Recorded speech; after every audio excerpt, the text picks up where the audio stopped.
Bonjour à tous, le complexe aquatique du Grand Dijon nous accueille pour les championnats de France de natation en petit bassin. 4 mois après le festival des championnats du monde grand bassin disputé à Barcelone en Catalogne l'été dernier, on va retrouver toute l'équipe de France présente ici qui retrouve une grande compétition avant la semaine prochaine. Le rendez-vous des Europes en petit bassin, ce sera également sur Eurosport. On va vivre encore 4 jours de grand sport, Sophie Camoun. Oui, bonjour à tous. Effectivement, c'est le grand retour à la lumière des stars de la natation française qui se sont illustrées à Barcelone il y a 4 mois. On rappelle 9 médailles, dont 4 en or.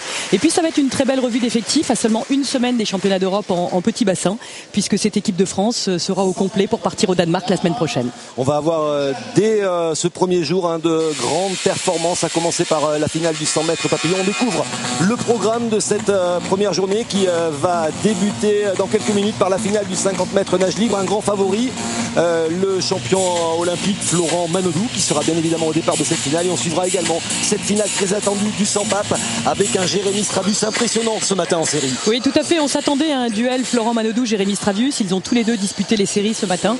Et puis on a appris le forfait de Florent Manodou. C'est dommage parce que c'est vrai que c'était un petit peu l'événement de la journée.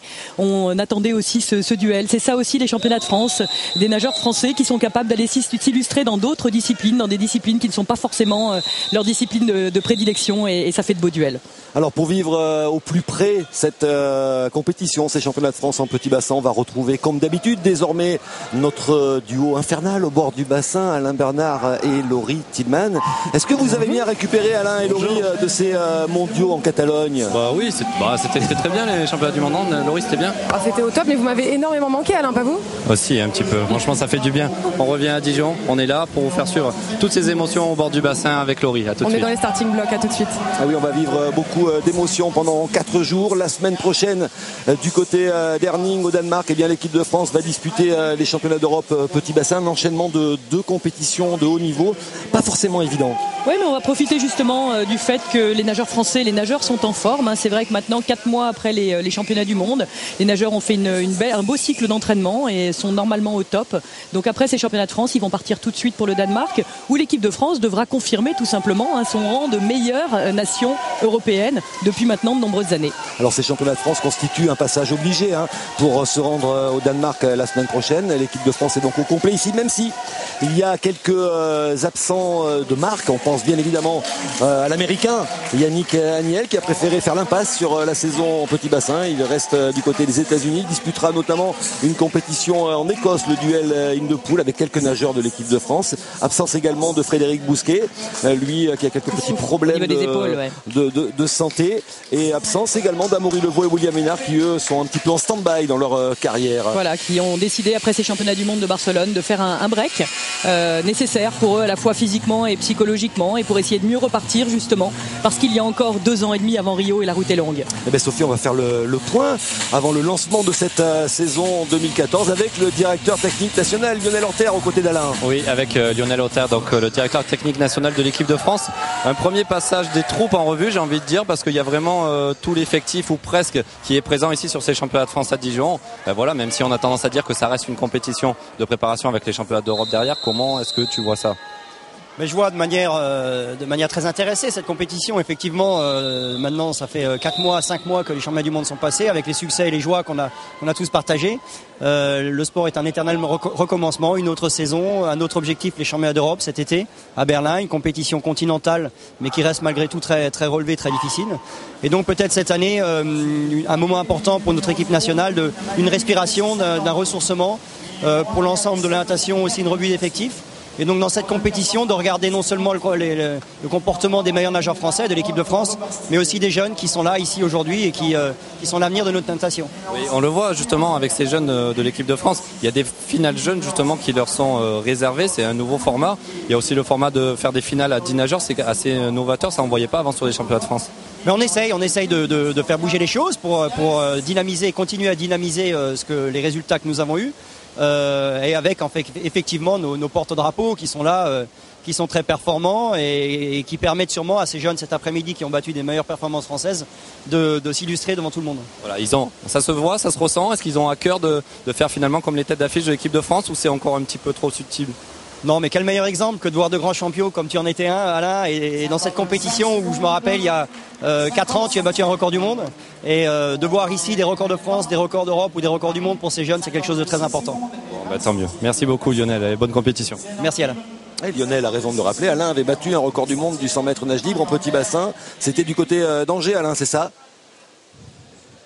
Le 8 à Angers, c'est ça Christophe. D'accord, voilà, eh bien on va vivre encore pendant 4 jours de grandes performances chronométriques ici. On attend, on le répète, une belle performance de Jérémy Stravius qui a signé ce matin en série la 9e meilleure performance mondiale de la saison sur le 100 mètres papillon. Oui, c'est une belle occasion, c'est vrai, de neiger vite, de travailler aussi des points importants comme les virages, les coulées, justement d'aller essayer de gagner les petits centièmes qui feront la différence l'été prochain en grand bassin. Et puis pourquoi pas d'aller chercher des gros chronos, d'aller battre des records du monde. Romain Barnier l'a dit lui-même. L'entraîneur de l'équipe de France a annoncé hier qu'effectivement cette équipe de France était ambitieuse, voulait pourquoi pas aller chercher des records du monde, parce que c'est aussi sur des records du monde en petit bassin et bien qu'une équipe de France se construit.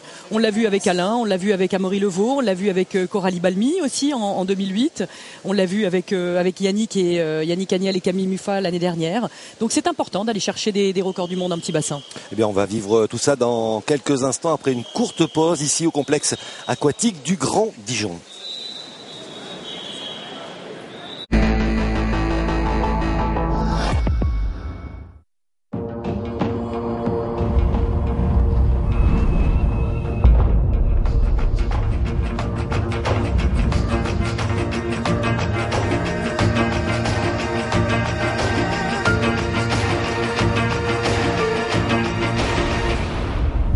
d'Hermès.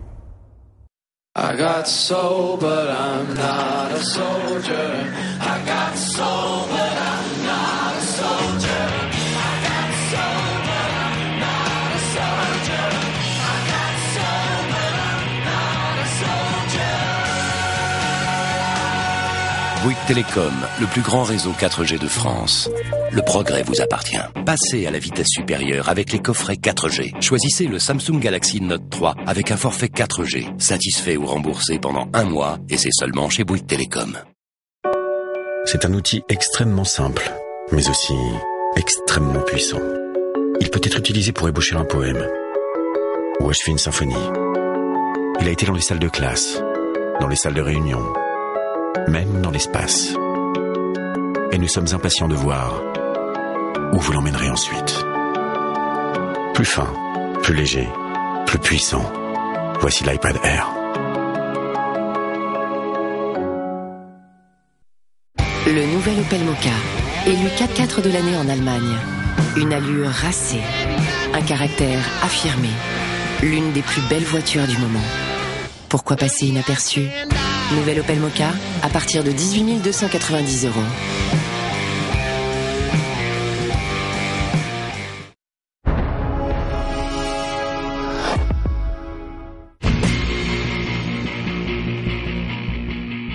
Plongez au cœur des championnats de France Petit Bassin sur Eurosport avec EDF, partenaire de l'équipe de France de natation.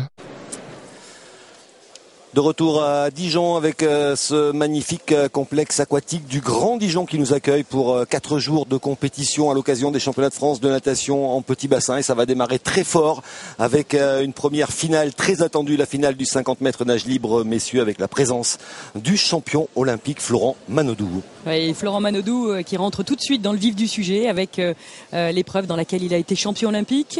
Il a nagé facile ce matin en 22,04, réalisant le 3e temps des séries. Alors l'objectif de Florent, ça va être bien évidemment d'aller plus vite cet après-midi. Il a nagé 21,22 à Doha il y a quelques semaines. C'était son meilleur chrono depuis le début de la saison. La 7e meilleure performance mondiale de l'année. Et bien ils sont 3 à avoir nagé moins de 21 secondes cette année. Si on accepte Roland Schumann et Magnussen qui ont nagé moins de 21 secondes dans les Coupes du Monde juste après les championnats du monde de Barcelone en août dernier, eh bien seulement Morozov cette année a nagé moins de 21 avec ce temps de 20,59 qu'il a réalisé à Moscou il y a 2 mois. Et je suis sûr que Florent quelque part a ça dans un petit coin de sa tête. Allez, dans l'ambiance de cette chambre d'appel avec une présence en force des Marseillais, on va retrouver Grégory Mallet et Fabien Gillot pour contester la suprématie de Florent Manodou. Ouais, c'est vrai que Florent fait figure de grand favori. En plus, il a progressé cet hiver. Il a nagé très dur. Très dur parce qu'il aimerait bien maintenant commencer à se concentrer un petit peu plus aussi sur le 100 mètres. Je crois que le titre olympique au relais 4x100 lui a donné un petit peu d'appétit sur cette distance. Et c'est vrai qu'il le dit lui-même, il a nagé beaucoup plus dur pendant l'hiver qu'il l'a fait les années précédentes parce qu'il aimerait devenir compétitif sur 100 mètres, même si on vient d'apprendre aussi qu'il avait déclaré forfait pour le 100 mètres nage libre ici dans cette compétition. Oui, ça reste à confirmer. Il a signé ce matin le deuxième chrono sur 100 mètres papillon, derrière le chrono de Jérémy Stravius. Il a préféré renoncer à disputer la finale ce soir. Il y a une vraie incertitude sur sa participation au 100 mètres nage libre ici à Dijon. Alors là, on fait patienter les nageurs puisqu'on est un petit peu en avance sur le timing. Le départ de ce 50 libre est prévu à 17h45. Ce serait dommage qu'il déclare forfait sur le 100 libre parce qu'on l'a vu nager il y a 15 jours. Le meilleur temps français de la saison en 46,62. Son meilleur temps tout simplement personnel, le 7e meilleur chrono mondial de la saison. Et on aurait bien aimé voir un petit duel sympathique entre Florent Manodou, Jérémy Stravius et les autres. Vous êtes au cœur de cette chambre d'appel avec Fabien Gillot en pleine concentration. C'est vrai que les Marseillais se sont entraînés très très dur ces dernières semaines. Florent Manodou avait nagé le 7e temps mondial sur cette distance à Doha lors de l'épreuve Coupe du Monde disputée au Qatar. Des nageurs qui ont besoin de récupération également avant d'enchaîner les grands rendez-vous. Oui, normalement, effectivement, avant ces championnats de France et les championnats d'Europe de la semaine prochaine, il y a un petit peu de repos. Que les nageurs arrivent quand même, pas forcément affûtés, mais en tout cas bien reposés. Et Florent qui aura à cœur la semaine prochaine au championnat d'Europe d'aller chercher un titre européen en petit bassin qu'il n'avait pas eu l'an passé, battu par Morozov. C'est parti, les nageurs vont se présenter devant leur plot de départ. C'est la première finale de ces championnats de France de natation en petit bassin. La finale du 50 mètres nage libre messieurs avec Florent Manodou qui sera à la ligne d'eau numéro 3. Vous l'avez constaté avec la liste de départ. Ils sont 10 par finale. C'est une grande première à l'occasion des championnats de France. 10 lignes d'eau occupées par course. Et ça va changer également pour nous, Sophie, la perception, puisqu'on est un petit peu en hauteur pour suivre les courses dans ce bassin de Dijon. Il va falloir surveiller 10 lignes d'eau et non plus 8. Oui, c'est déjà arrivé effectivement ce concept de 10 lignes d'eau à l'occasion de championnats d'Europe en petit bassin notamment, mais pour les séries uniquement. Là, c'est vrai que pour les finales des championnats de France, c'est une grande première. Ça permet aussi à 10 nageurs de se qualifier le matin, donc avoir un petit peu plus de marge. Florent Manodou va se présenter devant la ligne d'eau numéro 3, le sprinter du cercle des nageurs de Marseille, champion olympique sur la distance et qui n'a pas pu confirmer au championnat du monde cette victoire surprise décrochée du côté de Londres. Personne n'attendait Florent Manodou sur la plus haute marche du podium olympique. Il n'a pas réussi à confirmer à l'occasion des championnats du monde. Et lui aussi se doit une petite revanche cette saison. On attend beaucoup de lui, c'est un nageur extrêmement talentueux, Florent Manodou. Et là il va avoir de la concurrence avec son partenaire de club Giacomo Pérez Bortona, le brasseur à la ligne d'eau numéro 1 qui vient s'essayer au crawl avec Grégory Mallet, ligne d'eau numéro 2 avec Jérémy Badre, le Montalbanais à la ligne d'eau 0. Fabien Gillot sera à la 4, il a signé le meilleur temps des séries du matin en 21,80. Sanoun Oussama l'Algérien, ligne d'eau numéro 5. Nozi Pelagi le Lyonnais à la 6, Stéphane Debaer à la 7, Eddy Moueden à la 8 et un autre Marseillais à la 9, Clément Mignon.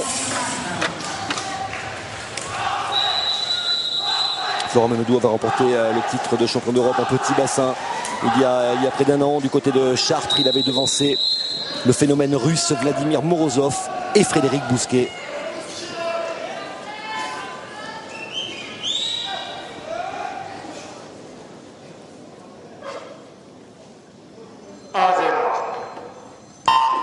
Départ de la première finale de ces championnats de France de natation petit bassin avec l'excellent départ de Florent Manodou. Il sort au 14 mètres. Numéro 3. Oh, le départ incroyable de Florent, il continue à accentuer son avance. Oh, il est largement à la ligne d'eau numéro 4. En avance. À la ligne d'eau numéro 4, il s'est arrêté, Fabien Gillot. Ouais, Fabien Gillot qui termine en roue libre. Florent Manodou va remporter une course très très facile. Le chrono de Florent 20,79 pour le Marseillais. 20,79, c'est la deuxième meilleure performance mondiale de la saison derrière les 20,59 du Russe Morozov. Et c'est à 9 centièmes de ce qu'il avait fait à Chartres l'an passé. Ouais, son record personnel. Ouais, et Fabien qui s'est arrêté, qui a perdu ses lunettes, a priori juste avant le virage. À mon avis, il a dû les perdre au départ, il a dû avoir de l'eau dans le premier 25, de l'eau dans les lunettes et il n'a pas pu voir le mur, il s'est arrêté juste avant. Ouais, Fabien a l'air apparemment d'avoir pris de l'eau dans les lunettes et pas osé faire le virage à cette vitesse-là, ça va très très vite. Laurie va lui demander justement qu'est-ce qui s'est passé. On attend la sortie de Florent. Après, c'est 20 secondes 79 centièmes. Avec Florent Manodou qui sort de l'eau. Bravo Florent, 20-79. Ça fait quand même plaisir de faire une performance comme ça à une semaine des championnats d'Europe. Ouais, j'ai pas trop bossé le 50 donc T'as bossé quoi, le 100 mètres? Ouais, le 100 mètres, un peu le 104 nage aussi pour les France. Voilà, je me suis donné un peu de temps pour moi et pour faire un peu d'autres nage en début de saison comme d'habitude. Et au final ça fait un bon temps, mon deuxième meilleur temps, donc c'est cool. D'accord, tu as vu que Fabien a eu un petit incident technique, tu t'en es rendu compte ou pas du tout? Non, j'ai pas vu, je me suis concentré sur moi. C'est un peu mon problème en plus de regarder à côté, mais là j'ai vraiment pensé qu'à moi. Donc voilà, je fais une petite erreur au mur. Je sais que le mur glisse, donc il faut que je me décale et malheureusement je pousse pas assez fort, mais bon, le temps est là, donc c'est bien. C'est pas mal, bravo, à plus tard. Ah oui, un excellent chrono pour Florent Manodou, l'air de rien, à 9 centièmes de son record personnel. Il a nagé 20-79 pour s'imposer. Et il s'est imposé devant Hassanou Noussama, l'Algérien qui était à la ligne d'eau numéro 5. Ouais, l'objectif, ça va être de monter en puissance d'ici la semaine prochaine. Il avait battu Morozov. Autant pour moi, il avait battu Morozov au championnat d'Europe l'année dernière, mais il s'était fait battre par Morozov au championnat du monde. À en petit bassin, juste exactement.